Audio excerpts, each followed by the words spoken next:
안녕하세요. 저는 20년 넘게 대리운전을 한 40대 남자입니다. 50 가까이 먹고 이런 사연을 보내게 될 줄 몰랐는데 참 제 인생이 신기하게도 풀리게 되어 한번 적어봅니다. 저는 충청도에서 태어나 자랐습니다. 가정 형편은 그냥 남들만큼 해왔던 것 같고 환경도 남들만큼 보통이었습니다. 특별하지 않은 배경에서 특별하지 않게 자랐습니다. 공부도 중간 정도였고 사춘기도 친구들이랑 비슷하게 겪으며 보냈습니다. 전 성인이 되고 아버지 친구분이 부장으로 계시는 가구 매장에 판매직으로 들어가게 되었습니다. 아버지는 남자가 사회생활 잘하려면 영업을 해서 좀 배워야 한다며 좋아하셨습니다. 그렇게 6개월쯤 지나고 막 여름이 시작되었을 무렵 저는 고등학교 동창 친구들과 여행을 가기로 했습니다. 바닷가 근처에 살아서 평생 바다만 보며 살았는데 태어나서 처음으로 계곡에 놀러 가기로 했습니다. 유명하다는 계곡 근처에 친구네 삼촌이 사신다고 해서 숙박비도 아끼겠다 싶어 즐거운 마음으로 여행을 떠났습니다. 삼촌이 커다란 봉고차 한 대를 끌고 나오셔서 저를 포함한 남자 5명을 태우고 굽이굽이 산을 올라가셨습니다. 저희는 집에 들러서 삼촌이 챙겨주시는 버너와 고기들을 챙겨 계곡으로 향했습니다. 아침 일찍부터 도착한 저희는 널찍하고 커다란 돌이 늘어진 명당에 자리를 폈습니다. 맥주를 마시며 고기를 구우며 물에 들어갔다 나오기를 반복했습니다. 그때 그 느낌을 아직도 잊지 못합니다. 차갑고 잔잔하게 흐르는 물이 바다랑 달리 모래가 없고 바닥이 온통 자갈이었습니다. 그런데도 너무 재미있었습니다. 실제로 그때가 여름 휴가철이 되기 전이었는데도 사람이 굉장히 많았습니다. 가족이며 커플이며 저희처럼 단체로 온 사람도 많았습니다. 그렇게 1시간쯤 놀았을 무렵이었습니다. 제가 계곡에 감탄해서 혼자 이것저것 구경하며 놀고 있던 사이 친구들은 이미 얼큰하게 취해 있었습니다. 20살의 패기로 주량도 모르는 술을 부어댔을 때라 다들 뻗어서 누워있거나 눈도 제대로 못 뜨고 있었습니다. 그때였습니다. 저 위에서부터 짧은 비명 소리가 울리더니 그 소리는 점점 가까워졌습니다. 비명을 지르는 사람이 한둘이 아니었습니다. 바위에 앉아 잠깐 쉬고 있다가 소리가 나는 쪽으로 올려다보니 사람들이 다 어느 쪽을 가리키며 발을 동동 구르고 소리를 지르고 있었습니다. 사람들의 시선은 점점 아래로 향했습니다. 그 시선을 따라가 보니 어떤 여자가 물속에서 허우적거리며 빠르게 물살에 떠내려오고 있었습니다. 위에서 내려오면서 어디를 부딪힌 모양인지 얼굴이 벌겋게 보였습니다. 무슨 생각이었는지 저는 바로 물속으로 뛰어들었습니다. 이쪽을 향해 떠내려온 여자를 향해 빠르게 헤엄쳐가서 떠내려오는 여자를 낚아채서 건져 올렸습니다. 몇십 미터를 떠내려갔는지 여자는 정신을 잃고 쓰러져 있었습니다. 저는 너무 긴장했던 탓인지 숨이 가빴습니다. 갑자기 머리가 핑 도는 어지러움을 느꼈습니다. 저 멀리서 여자의 친구들로 보이는 여자들 2~3명이 달려오는 모습이 보였고 저는 곧바로 정신을 잃었습니다. 정신을 차려보니 저는 병원에 있었습니다. 그땐 병원에 그렇게 누워있던 게 처음이라 잘 몰랐는데 나중에 알고 보니 중환자실에 있던 거였습니다. 왼쪽 눈이 무언가에 가려진 듯 잘 보이지 않았습니다. 제가 움직이는 것을 알아채 간호사가 급하게 나가더니 누군가를 불러왔고 처음 보는 아주머니와 친구네 삼촌이 들어왔습니다. 처음 본 아주머니는 눈물을 쏟으시며 자꾸 괜찮냐고 물어보셨습니다. 때 때문인지 뭔지 입이 움직이질 않아 말할 수 없었습니다. 저는 그날 밤 일반 병실로 옮겨졌습니다. 의사 선생님은 젊어서 다행이라며 금방 나을 수 있을 거라 하셨습니다. 새벽쯤에 저희 엄마가 급하게 병원으로 오셨습니다. 그제서야 긴장이 풀린 저는 다시 잠들었고 또 다음날 깨어났습니다.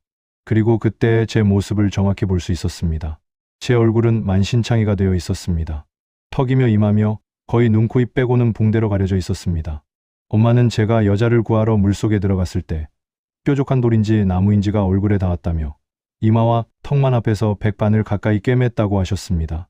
천만다행인 건지 눈은 멀쩡했습니다.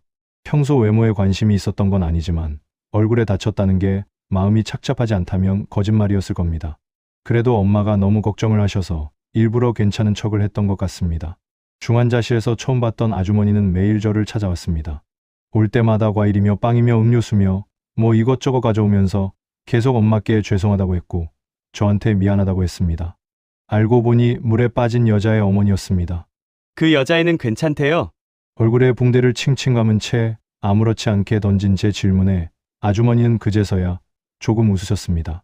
덕분에 너무 괜찮아요. 다리에 긁힌 상처만 있고 아주 멀쩡해요. 덕분이야. 정말 고마워요. 정말 다행이네요. 진심으로 다행이라고 생각했습니다. 제가 이렇게 다치면서 구해줬는데 안 됐다면 허탈했을 것 같았습니다. 저는 일주일 정도 후에 퇴원을 할 수 있었습니다. 퇴원하는 날 처음으로 붕대를 풀고 제 모습을 봤는데 조금 충격적이었습니다. 얼굴 바깥쪽으로부터 이마부터 광대까지 쭉 찢어진 흉터가 하나, 턱의 가로로 길게 찢어진 흉터가 하나, 그 밖에 잔잔하게 꿰맨 자국들이 여러 개 있었습니다. 그 아주머니는 제가 퇴원하는 날까지 절 찾아왔습니다. 병원비는 저희가 다 해결했어요. 정말 죄송합니다. 보상이 더 필요하시다면 편하게 말씀하셔도 돼요. 아주머니는 계속 허리를 굽혀 죄송한 마음을 표현하셨습니다. 그런데 전부터 느낀 건데 아주머니의 행색이 그리 좋아 보이질 않았습니다. 어머니도 저처럼 느끼셨나 봅니다. 어머니께서 아주머니의 제안을 거절하셨습니다. 아주머니는 결국 참았던 눈물을 보이셨습니다. 정말 감사하다며 나중에라도 꼭 은혜를 갚겠다고 하셨습니다. 그렇게 인사를 나누고 저는 집으로 돌아왔습니다. 그때만 해도 저는 몰랐습니다. 이 흉터가 제 인생을 꼬일대로 꼬이게 할 줄은요. 저는 이틀 정도 집에서 휴식을 취하고 출근했습니다. 제 사정을 미리 아버지께 전달받은 부장님은 생각보다 제 얼굴이 심각한지 굉장히 놀라셨습니다. 그런데 그날따라 묘하게 손님들이 저를 피하는 느낌이 들었습니다. 매장에 들어온 손님한테 제가 인사를 하면 눈치를 보며 고개만 끄덕이고 다른 곳으로 가거나 제품을 둘러보고 있는 어르신께 다가갔는데 어르신께서 인상을 쓰기도 했습니다. 결국 그날 오후 부장님이 저를 따로 부르셨습니다. 민수야, 내가 네 아버지 친구이고 너 정말 내 아들처럼 생각하는 거 알지? 네, 아저씨. 아니, 부장님. 근데 이게 참 나도 어쩔 수 없을 것 같다. 뭐가요? 그 상처가 오늘 하루만 손님 몇 명이 얘기하더라고. 미안하다. 민수야. 판매직은 그 브랜드의 얼굴이자 꽃이라고 배웠잖아. 회사의 입장이 100번도 이해가 갔지만 속상한 마음은 어쩔 수가 없었습니다. 저는 부장님의 추천으로 충청도에서 더 안쪽에 있는 공장으로 가게 되었습니다. 공장엔 여자건 남자건 제 또래들이 정말 많았습니다. 저는 매일 똑같은 하루를 반복했습니다. 정말 지루했습니다. 월급도 이게 맞는 건가 싶을 정도로 적었습니다. 그러다 한 번은 제가 있는 방에서 같이 방을 쓰는 남자애 3명과 다른 방 여자애들 3명이 놀러와서 술을 마시게 되었습니다. 저는 일부러 침대에서 자는 척을 했습니다. 오빠, 쟤는 누구야? 얼굴 있잖아. 얼굴에 흉터 있는 애. 어머, 나 본 적 있어. 밥 먹다가 눈 마주쳤는데 놀랄 뻔했잖아. 그치? 나도 징그러워서 똑바로 못 보겠더라. 조금 충격적이었습니다. 저에 대해서 그렇게 생각하고 있었다니 너무 창피했습니다. 저는 공장을 그만둘 이런저런 이유를 만들었습니다. 저는 2달 동안 공장에서 일하면서 말하는 날보다 말 한마디 안 하는 날이 더 많았고 그 때문에 너무 외로웠습니다. 집에 돌아가는 버스에서 모자를 눌러 쓰고 엉엉 울었던 기억이 납니다. 공장을 그만두고 집에 와서 한동안은 집에만 있었습니다. 친구들은 학교에 다니거나 직장을 다니느라 만날 수도 없었고 만나자고 한들 제 자신이 부끄러워서 밖에 나갈 용기가 나지 않았습니다. 그러던 중 입영 통지서가 나왔고 흘러가듯 군대에 가게 되었습니다. 군대에서도 선임들은 저를 보면 수근거렸다가 곧 잘 건들지 않는 후임이 되었습니다. 군대에서도 그렇게 외롭게 지내다가 전역을 했습니다. 집에 돌아와 보니 아버지의 건강이 안 좋다는 얘기를 듣자 무서워졌습니다. 아버지는 다니던 회사를 그만두시고 운전학원에서 시험 감독 강사로 일을 하셨습니다. 저는 한 달쯤 일자리를 구했지만 저는 제자리였습니다. 모두 하나같이 제 외모를 보고 겁을 먹거나 불쾌하다는 표정을 지었습니다. 어느 날 아버지께서 다가오셨습니다. 너 운전이나 배워라. 대리운전이 괜찮을 것 같아. 손님이랑 딱히 얼굴 마주하지 않아도 되고 그런 거 더 편할 거 아니야? 아버지 말씀에 일리가 있었습니다. 저는 다음 날부터 아버지에게 운전을 배웠습니다. 아버지가 열심히 알려주신 덕에 2달이 안 되어서 연어를 딸 수 있었습니다. 그리고 1년 정도 더 하던 막노동을 한 후 대리운전 기사가 되기 위해서 자격시험을 보고 대리운전 회사에 입사했습니다. 처음 대리운전을 하러 나갔던 그날이 잊을 수가 없습니다. 오후 5시부터 영업을 했는데 밤까지 시내 구석구석을 돌면서 손님은 단 한 명도 태우지 못했습니다. 그렇게 한 푼 벌지 못하고 집에 와서 아버지랑 술 한잔하는데 제 자신이 참 바보같이 느껴지더군요. 할만해. 뭐, 그냥 그래요. 민수야, 뭐든 견디는 거야. 누구나 다 그런 거야. 너는 내 아들 민수니까 잘 알 거라 믿는다. 저는 다음날 용기를 내어서 첫 손님을 태웠습니다. 손님이 내리고 저는 안도의 한숨이 나오면서 한편으로는 신기한 기분이 들었습니다. 차에 탄 손님은 전혀 불쾌해하지 않았던 겁니다. 어차피 운전을 하는 동안에는 앞만 보고 있어서 제 얼굴이 잘 보이지 않고 돈을 주고받을 때에도 손에만 시선이 가니까 제 얼굴을 쳐다볼 일조차 없었던 것이었습니다. 저는 작은 희열을 느꼈습니다. 그때부터 정말 마음 놓고 일을 했던 것 같습니다. 그렇게 저한테 딱 맞는 일을 한 지 어언 20년이 훌쩍 넘어 올랐습니다. 지금은 돌아가신 아버지 말씀대로 이 일이 좋아서 한 적은 없습니다. 그저 내가 유일하게 할 수 있는 일이고 유일하게 잘하는 일이니 지금까지 버티고 버틴 거죠. 몇 달 전 정말 놀라운 일이 일어났습니다. 제가 일하고 있는 대리운전 회사는 서울에 있는 본사를 포함해 전국에 약 45개 정도의 지점이 있는 회사입니다. 그날은 유난히도 지점장님이 차량 내부 청소를 강조했고 뭔가 바빠 보였습니다. 어디서 검사라도 나온대요? 서울에서. 검사는 아니고 그냥 들린대. 제가 이 회사로 입사한 지 7년이 되어 가는데 본사에서 온다는 건 처음 봤습니다. 그날은 점심 후까지만 업무를 하는 날이라서 일찍 일을 마치고 사무실로 들어갔습니다. 사무실엔 지점장님과 70대 정도로 보이는 나이가 지긋하신 어르신과 양복 차림의 제 또래 남자 하나가 앉아서 대화를 나누고 있었습니다. 안녕하세요. 민수 씨 왔어. 회장님, 부장님, 저희 직원입니다.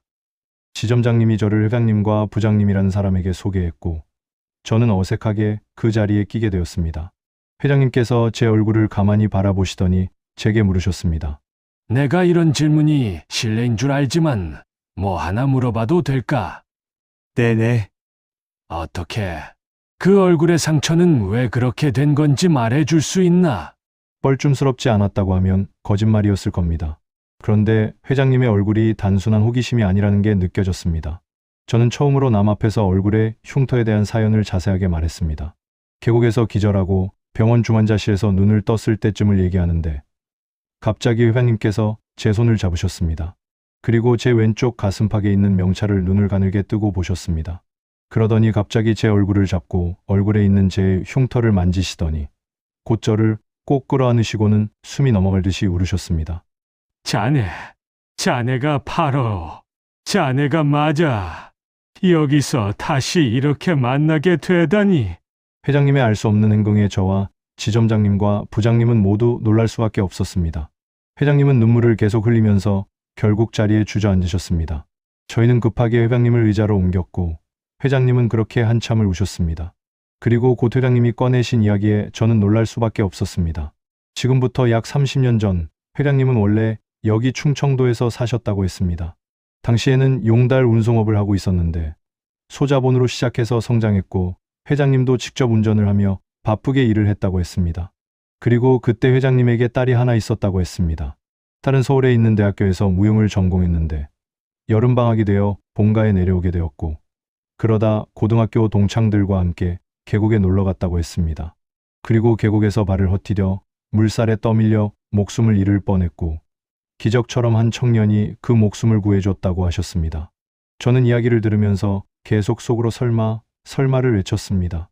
회장님은 자신의 딸의 목숨을 구해준 청년이 바로 저라고 했습니다. 제가 속으로 생각한 설마가 정말 현실이 된 것입니다. 그때 분명 그 여자의 어머니, 그러니까 회장님 사모님께서 그 여자가 다리만 조금 긁혔다고 했는데 혹시나 제가 죄책감을 가지거나 걱정할까봐 거짓말하신 모양입니다. 그 여자도 다리를 심하게 다쳐서 대학병원에서 치료를 했다고 했습니다. 회장님은 일도 너무 바쁘고 딸한테 얼굴 한번 볼 시간도 부족해서 저에게 찾아오지 못했다고 했습니다. 그 후 회장님의 딸은 다리 부상으로 더 이상 무용을 못하게 되었고 결국 경영학과로 전과를 하였다고 했습니다. 그런데 그 또한 운명이었는지 경영을 공부했던 딸이 회장님을 도와 대리운전업에 발을 들여서 지금 이렇게 성장할 수 있었다고 했습니다. 그러면서 회장님은 다 자네 덕분이라고 또 한 번 눈물을 보이셨습니다.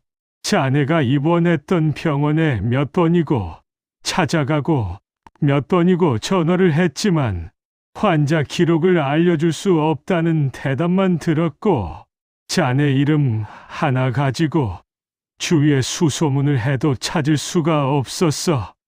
정말 고맙네. 너무 늦었지만 이제라도 만나서 참 다행이야. 제가 그때도 사모님께 말씀드렸지만 할 일을 했을 뿐입니다. 아직도 상처가 이렇게 심한 걸 보니 지금까지 순탄치 않았을 것 같은데. 저는 지금까지 부끄러워서 남에게 하지 않았던 제가 살아온 이야기들을 회장님께 말씀드렸습니다. 제가 얼굴에 흉터 때문에 직장에서 잘리고 공장에서 또 손가락질을 받고 일자리도 구해지지 않고 군대에서도 사람들이 절 피했던 일들을 말했습니다. 회장님은 얘기를 들으면서도 계속 미안하다고 하실 뿐이었습니다. 제 이야기를 다 들은 회장님은 늦었지만 사례를 하고 싶다고 하셨습니다. 내년에 정년인 지점장님이 나가시면 그 자리를 대신해서 맡아달라. 제가 그런 자리를 받아도 되는지 모르겠다고 했고 회장님은 이미 긍정의 대답을 들은 것처럼 기뻐하셨습니다. 다음날 회장님이 또 찾아오셨습니다. 서울에 돌아가시기 전에 해야 할 일이 있다며 저를 데리고 어딘가로 가셨습니다. 충청도에 있는 큰 대학병원에 가시더니 안에 있는 카페에서 웬 의사 가운을 입은 사람과 인사를 나누셨습니다. 그 의사는 회장님과 중학교 동창이었습니다. 의사는 제 얼굴을 자세히 살폈고 꾸준히 치료하면 어느 정도 흉터를 가릴 수 있다고 하셨습니다. 자네 들었지? 이 친구가 여기 성형외과 교수 중에서 제일 실력이 좋은 사람이야. 제가 이 나이 먹고 이거 고쳐서 어떻겠습니까? 자네 하루라도 원래 자네 얼굴로 살았으면 좋겠어. 괜찮습니다, 회장님. 그리고 저 돈도 없습니다. 그건 걱정하지 말게나. 내가 다 알아서 할 테니. 솔직히 마음이 흔들렸습니다. 저는 잠시 고민을 하고 고개를 끄덕였습니다. 회장님은 정말 기뻐하셨습니다. 회장님은 집까지 데려다 주겠다며 같이 타자고 하셨습니다. 누군가 운전해주는 차의 뒷자리에 탄 건 어렸을 때 이후로 처음이었습니다. 평생 다른 사람을 태워보기만 했지 이렇게 뒤에 타보다니 기분이 참 묘했습니다. 회장님은 조만간 사모님과 따님까지 데리고 꼭 다시 오겠다고 약속하셨습니다. 그리고 일주일쯤 지났을 무렵 제 통장에 말도 안 되는 돈이 들어와 있었습니다. 돈을 보낸 사람의 이름을 확인해 보니 회장님의 이름이었습니다. 저는 지점장님의 도움으로 회장님에게 전화를 걸었고 이게 대체 뭡니까? 라고 물었습니다. 회장님은 깔깔거리고 웃으시더니 이뻐서 보냈지라고 하셨습니다. 저는 이건 못 받는다. 다시 돌려드린다고 했지만 회장님은 이렇게 또 한 번 웃으시면서 말씀하셨습니다. 내 딸아이의 목숨값이 그 정도도 안 되는가? 그리고 자네가 지금까지 산 30년 가까이 되는 그 인생에 대한 값이 그 정도 안 돼. 뭐라 거절할 말이 떠오르질 않았습니다. 제 머릿속에 지난 30년이 주마등처럼 흘러갔습니다. 난생 처음 보는 사람이 내게 보였던 불쾌한 표정들, 제 뒤통수에 대고 수근거리던 사람들, 거울 한번 보기 힘들었던 나 자신, 그리고 그렇게 힘들어하는 저를 보며 더 힘드셨을 우리 부모님. 저는 더 이상 회장님께 거절의 전화를 하지 않았습니다. 그리고 지금 저는 그 돈으로 지금보다 좀 더 크고 깨끗한 집을 전세로 얻어 어머니와 살게 되었고 흉터 치료도 꾸준히 받고 있습니다. 저는 매일 보는 얼굴이라 잘 모르겠는데 주변에서는 많이 좋아졌답니다. 인물이 좋다고 했습니다. 아, 그리고 얼마 전에 정년을 마치신 지점장님을 대신해 제가 지점장이 되었습니다. 근무 환경도 좋고 월급도 많이 받아서 이보다 더 좋을 수가 없습니다. 회장님은 제 진급을 축하한다며 조만간 여기 오신다고 하셨습니다. 그댄 꼭 사모님과 따님과 함께 오신다는 약속도 잊지 않으셨습니다. 저는 늦게나마 열심히 살았던 제 인생에 대한 보상을 받는 것 같아 요즘 정말 행복합니다. 저희 어머니께서도 20살 때 이후로 내가 이렇게 웃는 건 처음 본다고 하십니다. 회장님 덕에 그동안 못 누렸던 외식이나 여행 같은 것들 다 누리며 남은 40대를 즐겁게 살아보려고 합니다. 열심히 살다 보면 복이 온다는 말 믿지 않았는데 이제 믿을 수가 있네요. 모두 저처럼 열심히 사신 보상 받으실 수 있습니다. 항상 응원하겠습니다. 감사합니다.